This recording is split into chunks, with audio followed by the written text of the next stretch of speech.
আইভীকে কারাগারে পাঠানোর নির্দেশ। এর আগে একটা ভিডিওতে দেখলাম, একটা খবর দেখলাম, আইভী বলছেন আমাকে কেন এভাবে গ্রেপ্তার করা হলো, তার বাড়ি ঘেরাও করা হয়েছিল।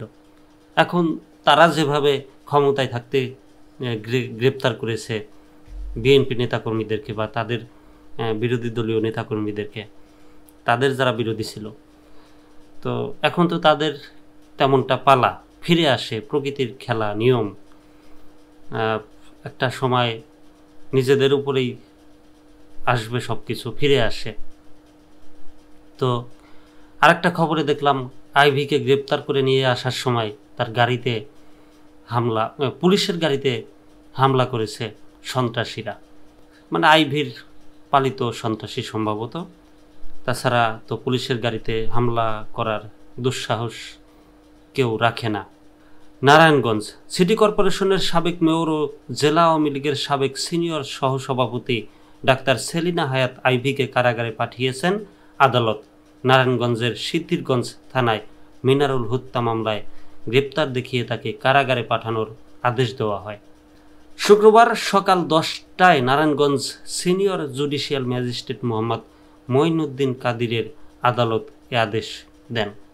কোর্ট পুলিশ পরিদর্শক মোহাম্মদ কাইয়ুম খান বিষয়টি নিশ্চিত করেছেন। এর আগে বৃহস্পতিবার রাতে তাকে গ্রেপ্তার করতে পুলিশ অভিযান চালায়, তবে হাজার হাজার এলাকাবাসীর বাধার মুখে পুলিশ রাতে তাকে গ্রেপ্তার করতে পারে না। জানা গেছে বৃহস্পতিবার রাত 11:30টার দিকে আইভীকে গ্রেপ্তার করতে নারায়ণগঞ্জ সদর থানার পুলিশের একটি দল দেওভোগ এলাকায় অবস্থিত আইভীর বাসভবন চনকা কুটিরে প্রবেশ করে। এ খবর শুনে চারদিক থেকে হাজার হাজার এলাকাবাসী তার বাড়ির সামনে এসে ভিড় করে, বাড়ির প্রধান ফটক অবরোধ করে তার মুক্তির দাবিতে নানা স্লোগান দেয়। গ্রেপ্তারি হয় নাই, তার আগেই মুক্তির দাবি। এ আবার কেমন জনগণ! পুলিশ আইভীর বাড়িতে প্রবেশ করতে চাইলে এলাকাবাসীর বাধার মুখে পরে রাত 3টার দিকে পুলিশের 3 সদস্যের একটি টিম আইভীর বাড়ির ভেতরে প্রবেশ করে।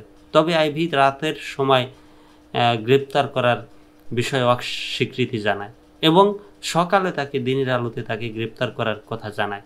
সেই অনুযায়ী তাকে গ্রেপ্তার করা হয়। বিশাল সুযোগ কিন্তু দেওয়া হয়েছে যে আসামির কথা মতো তাকে গ্রেপ্তার করা হয়েছে। এদিকে আইভীকে গ্রেপ্তার করে নিয়ে যাওয়ার সময় বহনকারী গাড়ির উপর হামলা হয়েছে। এ সময় র্যাব ও তা পুলিশের গাড়ির লক্ষ্য করে ইট পাটকেল নিক্ষেপ ও ককটেল বিস্ফোরণের ঘটনা ঘটে। এতে পুলিশের 2 সদস্য সহ 5 জন আহত হয়েছেন। শুক্রবার সকালে 6:30টার দিকে নারায়ণগঞ্জ শহরের বিবি রোডের কালীর বাজার মোড়ে এ ঘটনা ঘটে।